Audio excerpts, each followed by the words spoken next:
Kawan saya cakap haram makan Panadol, obat batuk dan lain-lain obat kerana tiada tanda halal. Dan ada kandungan alkohol dalam obat batuk, betul ke? Ha. Betul lah, memang dalam obat batuk tiada ada alkohol, tapi dia tujuan untuk berobat. Alkohol untuk berobat dibenarkan dengan kandungan dos yang ditetapkan saja. Sebab tu siapa beli obat batuk kerana batuk, maka harus dia makan. Siapa tak batuk, haram dia makan. Nampak?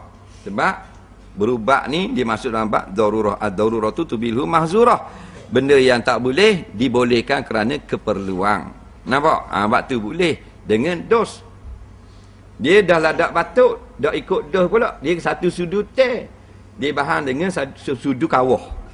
Nampak tak? Sebotol tu situ haram kerana dia nak menggunakan faedah alkohol tu pada tahap maksimum, iaitu mengkhayalkan dia. Situ jadi sama dengan hukum minum arak dah.